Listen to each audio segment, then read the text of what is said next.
This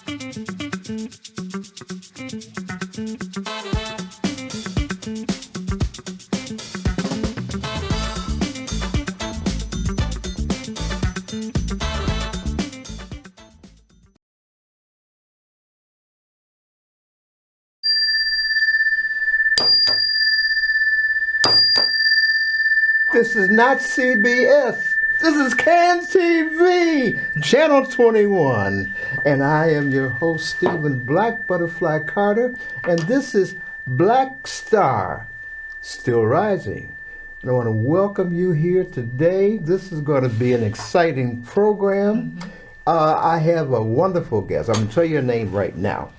But I want you to go get pencil, paper. You're going to be taking some notes on all we're going to be talking about. And this is Vawnshekia Oklah. Did I pronounce it right this time? Did, okay, I got it right. Yeah. I'm getting good at this. It's getting good. I want to first of all also thank my mentor, my lead on this, and that's Darius Hillman, the executive director of CAN TV, who's making this possible for shows and community organizations like this to have a voice into the community, to share with the community things of interest, importance, of substantive value. Got to thank him. Thank you, Darius, for allowing this program to go on to Black Star. Black Star, got to give homage to Philip Jackson, the founder of the Black Star Project, and all that he has done, and the legacy he has left, and left his sister, Gloria Smith, as an executive director to keep on the programs of the Black Star Project. Can I go any further? And I have to get this in. Imani, thank you. That's our studio producer, and she does a marvelous job to make everything come off and make us look. Okay. And I got some associate producers. I got to talk about Dr. Mike Washington and Ellis Taylor. Those that make this possible, welcome here today. Tell folks about Channel 21, and we're going to have a marvelous show. Oh, yeah. Thank you for being with us today. Thanks for having me. Appreciate you. Okay. Yeah. I got to tell you a little background, quick background that's important. This is the program that she's going to talk about is something that was more than community-based. It was family-based. Yeah. It was family. There was a carpenter in this family. Your mama. Yeah. Yeah. Your mama, her mother. Tell your mother's name. Shout it So out. my mother's name is Marjorie Howard. Marjorie. Well, I'm waving at you. Hi, Marjorie. All right. Everybody's waving at you. All right. Yeah. Marjorie, tell us how Marjorie got the idea and then enlisted the family in the programs that you're talking. It's an exciting story to me. Tell me about that. So my mother, Marjorie, is was a single mother of 8 children. So there were 8 of us. I am the baby girl. That was a basketball team. I know. We had volleyball a team, whatever. Yeah. And I came a little later. And so she was out of the housewife stage where you kind of like cook and stuff, and she went straight to pick up a paintbrush and started working. So my mother got a trade at a time where a lot of women were not in the trade. Not in the trade. trade. It was super hard. It was rough. She was a Did they try to intimidate her? Probably. But I'd fight anybody for my mother. Yes. So yeah, we just. But she started off as in this trade of painting. She worked with a partner, and then she branched off to her own business. And she would take contracts with CTA. She would do Chicago Public Schools. She knew how to work the system, didn't she? She is excellent. And so she worked really hard. We can't see. She'd work morning to night, and she'd pay all the bills. She'd feed us. 8 children. 8 children. What did you learn to do? Where are you fitted between? I'm the 8? number 7. Almost, I didn't make it. Yeah, that would have been completion, but number 8 is new beginnings. That's So good. I have a younger brother. Yeah, very good. Yeah. Now tell us how you got into dealing with former offenders. How did that transition to that? So my mother, when she had her company, yes, a lot of the people who would come to us were people who had backgrounds. And construction is one of those fields where if you do have a background, you can still make a lucrative income. And so she would train people on painting. She wouldn't take any mess. It had to look so good. Precise. Okay. Yeah, and so that grew into to a school. And so after that, we started Transitional Training Services. And what we do is we take people with a background. Tell us that name again, the Transitional Training Services. And where's it located? Where's the office? 4455 South King Drive. And our number is 773-467-6324. Repeat that one more time. Again, 773. Okay. 467-6324. 6324. And we're on that's 4455 South King Drive. That building is historic too. No, the Parkway Ballroom. Parkway Ballroom. Yeah, yes. That's exactly right. Okay. Yeah. I ate many a dinner there. My daddy would take my mother and my brother and I there for dinner.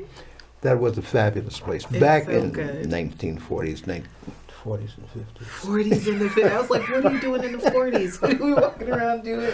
Okay, just tell us a little bit about that. And what's some of the training that somebody that comes into your program will get? Yeah, so we're a recovery-based program, and so we deal with people who are recovering from substance use challenges, and that can be anything. As long as you're in recovery, we're willing to help you. And so what we do is we take those components. We offer peer mentorship, recovery coaching, employment coaching, so resume building, and all of those great things. And then we how does somebody come to you or refer to you? So in order to come to us, we have ongoing enrollment, and so it's a free program. Let me just say that there's no cost Hear that, to you. free, Free. Yeah.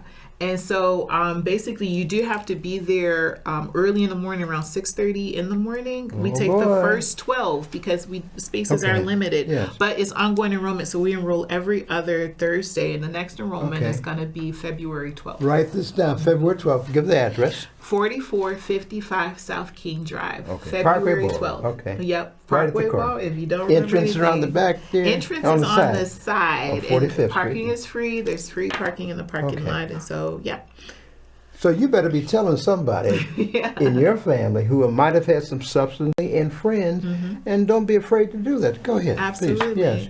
And so that's so what we do offer people is the opportunity to have OSHA certifications in forklift, flagging. Tell us about this OSHA certification, the certifications you get. Yeah, so we do a 10-hour OSHA training class. We do forklift, and we do flagging, and we do construction painting because that's Miss Howard's trade. Flagging, is that the people that They stand up and stuff. doing nothing but decide, come on through? Yeah, I mean, they keep people safe. I cussed at him at the time. Will you get that? So he's one of the ones. Yeah, I'm one of the ones. He's one of the ones we watch out for. But you have to keep your temper, right? And we train people how to speak, how to communicate well, and how to have all of those skills. And again, we do pair that with life skills because we can teach you all the job training in the world, but if you don't have life skills too, you won't last. You won't last. So we got that though. Yeah. How did you get that passion? Where did your mother first? Oh, you said that was because of trying to get people into the trade or to work for your mom. That's who gravitated towards us, and we find that people need equitable and gainful employment, and so if there's so many things you can't do once you have a background. You can't teach, you can't be a lawyer, you can't be a doctor, you're barred from so many fields. You can't even do robbery now, right? God, it's like somebody's there. That might be the next thing we need to bring up is how to get people really integrated back in the system without barring them from so many things. And so construction is one of those fields where if you are barred from everything, you can still make a great income. You can still have enough food to support your family. I was talking to someone and they were like, well, do you guys work with children? I was like, we work with their parents because when their parents have gainful employment, children typically do better. Right? And so we love the calling. You have to be 18 and older to be in the program. Yeah, right. But it's still a great time to start a field like that. It begins at about 20 and up an hour. And so that's why we chose. Wasn't that $20? Maybe I can get right? Can you get me? Rethinking our professional choices. Tell me some interesting, what are some of the really success stories that you can share with the audience about? We love when our students come back. We have a student that started their own business. They're in construction now, and they were one of our beginning students. So we started off in Dawson Technical Institute. We were able to offer like the GED program. And we've had so many guys come back, work with us, train people in our classes for us. And we have, it's just such a good, how do I say it? We know that we are doing our part to reduce that recidivism rate. Absolutely. And that's what probably Gloria had recommended, that you come on board so you can share that information. Absolutely. Because you are community-based. You are doing things Community-based. for the community. Yep. You were telling me before about one of the things that we want to do is reduce the stigma of being incarcerated. Absolutely. Both probably in their minds and in those who associate with them. How do you deal with that? So we're kind of like a two-part thing. We have a ROSC, and I'm the senior ROSC coordinator. And so what I do is work with the community. That again. What's that? What kind of ROSC is Recovery-Oriented Systems of Care. Write that down. Recovery-Oriented Systems of Care. And what we do is we make sure communities are recovery ready. We make sure people, when they come back or when they say, I'm ready to recover, that they actually have an environment where that's conducive. And you have, if you were a part of a church, maybe you'll be able to reintegrate back into that, or whatever your form of worship was. You'll be able to find jobs. You'll be able to find housing. And so we make sure that that community is destigmatized. We make sure that there's opportunities for people who are returning or recovering. And it's called systems of care because change happens on a system level. Sometimes people don't even know the reason why they're doing things, but there's been so much training and so much bias out there that if we never challenge it, people will always be on the outliers. And so we have to do that. Our ROSC has two main priorities that we're working on right now. That is deflection, and that is making sure that there are pathways of employment for our returning citizens or people who were justice involved and those in recovery. So, talk about that inflection. So well, that fascinated me when you deflection, first right? Deflection, okay. Yeah, no, deflection is alternatives to arrest, right? So for minor offenses, this is not saying for everything, right? But for minor offenses, not murder. Okay, right? misdemeanors or what? There's some, misdemeanors, things where, people might need help rather than the justice system. We've really overburdened the justice system with taking care of all of our but sometimes people, they do need a second chance. They need medical attention. A lot of things that involve recovery are medical, and people really don't talk about that. They believe it's a moral issue, right? If you would just want to do better, you would show up for that graduation. How dare you miss? And people don't know that there is chemical imbalance and things happening in that person's body. Their dopamine levels that have dropped significantly because of the drugs that they're using. How long did it take you, mom, family who are involved with this to understand that? Is that just from the experience or what? Well, how did you get to that point? We weren't always there. Okay. We weren't always there. I'll share this with you guys. I believe our community is our family. I had a brother who passed away due to substance use challenges. And it could happen to was Howard University graduate. He was in film. He did editing for the Discovery Channel, History Channel, making movies, and he had one kind of rough patch in life, and he used substance, but sometimes people think they could use it and then just leave it alone, but it kind of took a hold of him, and he had this downward spiral, and his life just changed from there. And we would give him those same speeches. We would say, you have daughters, you have kids, take responsibility, you could do better, pull yourself up by your bootstraps. By your bootstraps. Yeah, by those conversations. Yes. And we had no idea about the chemicals, the imbalances, the levels, the way people, they might go into treatment, but they might relapse. We know now recovery is a journey, that people might need more leeway. There needs to be forgiveness. There needs to be ways where the community is supporting them because we need it. And so if we had that temperament back then with him, at that point, he probably would have had a more gentle place to recover versus what he did encounter. And you probably didn't realize what was going through his mind that put him through that. Especially Howard graduate too, and that kind of background. Yeah. Oh man, that was something I'm sure for your mom, what families for our entire family. How much of your family is involved in the day-to-day operation besides you? So my mother is a pioneer. Let me just say that, because when she started construction, Marjorie Howard, no one else in our family was doing it. My mom is a child of 14, by the way, one of those 14? Mississippi families. Okay. They just kept going. I thought it was Caribbean. Oh my God. So when she started construction, she brought her family on. She taught them the business. They have companies now. And so she's just that kind of person who doesn't just do it by herself. She brings people on with her, and so she reaches you back can't out do to it the. by yourself. You don't do You it by got to reach yourself. out. You got to Okay. reach out, and you got Okay. to share what you've learned. Okay. Yeah. So you folks listening today, listen to what she's sharing with you, and you're going to make the connection. Give us the address, the phone number. Yeah. So and- Transitional Training Service, Yeah. 4455 South King Drive. Right at the corner, Yeah, 45th right and at King. the corner of King, and we're right on the side of the building. It'll say Suite 101B. I think I Okay. didn't say that earlier. Suite 101B. What time So- can they come in on these? Every other Monday? Every other Thursday. Every Thursday, okay. And we can also give you the registration days if you just call this number 773 773 467 467 6324. 6324. Our next registration date is February 12th. You just got to be there at 6:30.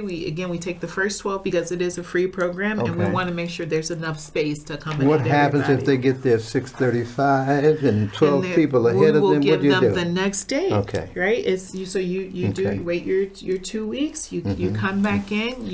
That's we're a not. lot of turnover too, isn't it?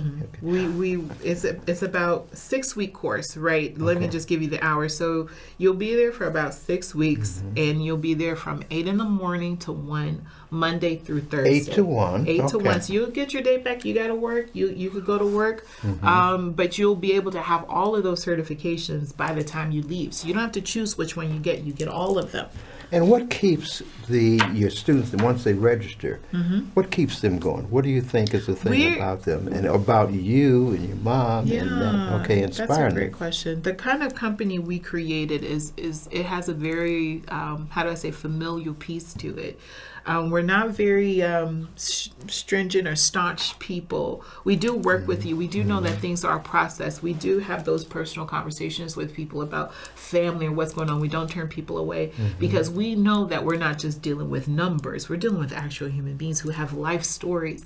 And so we have that recovery component in the morning where we get to talk in group sessions about some of the things that are going on. We get to do that employment coaching. We do get to talk about anger management. We get to talk about emotional intelligence and all of those things and what they mean and how that translates into wherever you're going in the future, not just as far as employment, but maybe getting your children back, or maybe never seeing jail again, right? All of those goals, we have them together. I was fascinated by one aspect of it because I come from a family of policemen. My brother was Chicago PD. District 2, his son, both his sons, and now my grandniece, they're all a part and have been CPD or are CPD. What is the program that you're doing that probably needs expansion, if I can put it that way? We need to talk to some of these other. Talk about the program you got with District 3? So District 3. Where's Shout out that to at? District 3, which Shout is on out. 71st and King Drive. Okay. That is the best district. No offense to District 2 or any of the other ones. Go ahead, But District 3 is doing such great community work. I mean, they've had balloon releases. They've had prayer walks. Okay. They've had resource fairs. District 3 they're Together We Can I know they've been doing it for several years, but I think other districts should really incorporate that in addition to their beat meetings that they have with the community. Just bring I everybody used together. to come to those beat meetings. Yes. I mean, community policing is a real thing. You have to involve the community. You Okay. must involve the community. You can't just go into an area you're not familiar with. There are stakeholders in that community that do care about it being clean, that do care about the violence decreasing. And so you shouldn't just go in and not actually ask or hear their voices. District 3 does a great job of hearing the voices of their communities. Is that reaching the softer side, the better angels of policemen who see a lot of bad things? Yeah. Because I had a frat brother who was on the police force, retired maybe 20, 30 years. And he said the first thing he did after he retired was he was going to get to like people again. That was deep. He said, I've got to take off a year Wow. after that to like people again. Wow. how do you get to the softer side? Do you have workshops for the policemen themselves and talk about what the program's going to be? We were talking about putting together an anti-stigma campaigns for police officers. The one thing we've realized is that substance doesn't just touch the outside. It might touch anybody. And so in order to really accurately deal with it from a medical perspective, we have to have trainings on how to destigmatize from the officer to the community to officer, meaning that if you have a need or an issue, you need to be connected to resources without being condemned for it. Yeah. We're done condemning people. And so deflection, again, is one of those things that we really want to work on with our officers in order to give people the help they need. If you go by, you arrest someone for a minor offense, you're going to spend the next 12 to so many hours doing paperwork, right? Just the paperwork just alone. the paperwork alone, instead of being able to say, okay, this you guys, you have resources in the community that can accurately deal with mental health issues or substance use issues, and I'm gonna, instead of me doing all this 12 hours of paperwork, I'm gonna hand them over to you. They're gonna get the help that they need, and I'm gonna be able to be more able to be on the streets where I need to be, or doing something else. Can you go to Minnesota? Deal with ICE? I'm being somewhat facetious, but we're real about that. Somebody has to be sensitized. That we'll see what's going to be happening. We have to just humanize people again. There has to be human. Like, I know when people talk to officers, they kind of dehumanize them too. They're like, okay, there's been so much violence with between officers and the community that people have lost trust, and so that humanizing piece should go both ways: officer to community and community to officer. When you see someone, you need to know you're looking at another human being as well. And so we have to, in order to, how do I say, build unity, there has to be love on both parts. I had an incident that happened across the street from my house.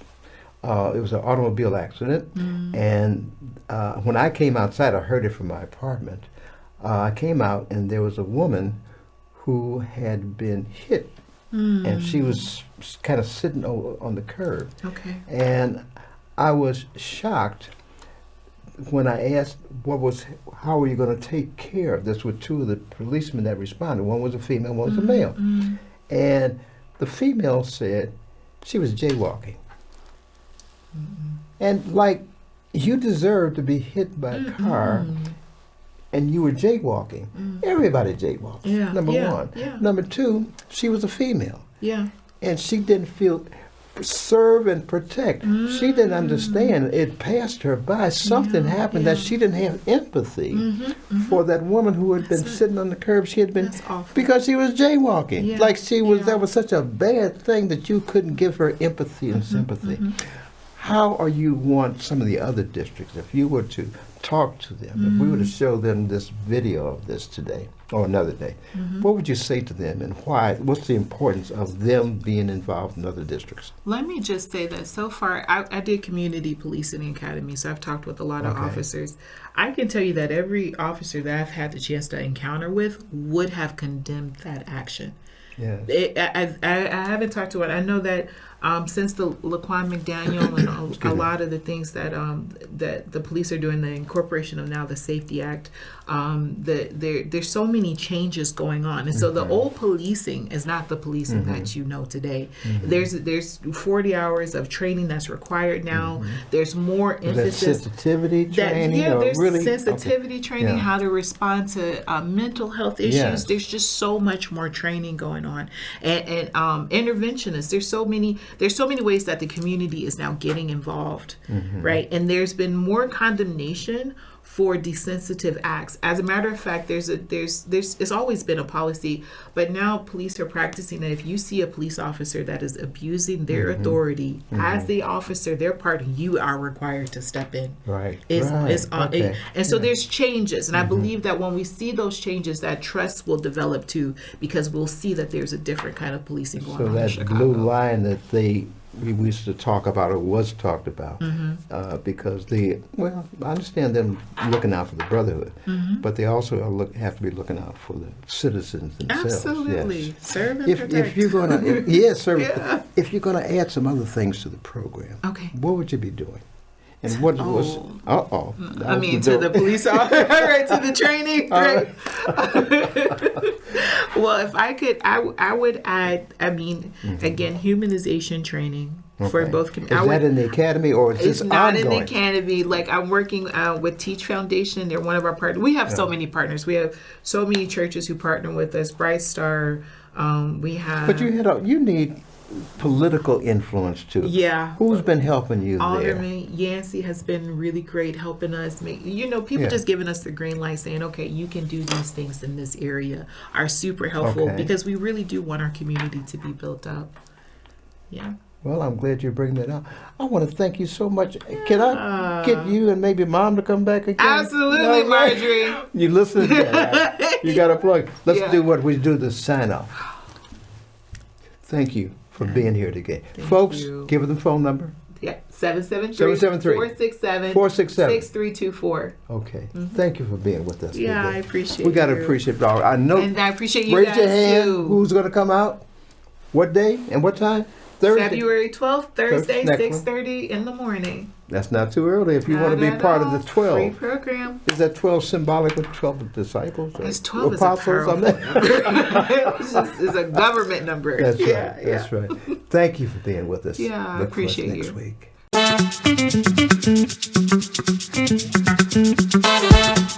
week.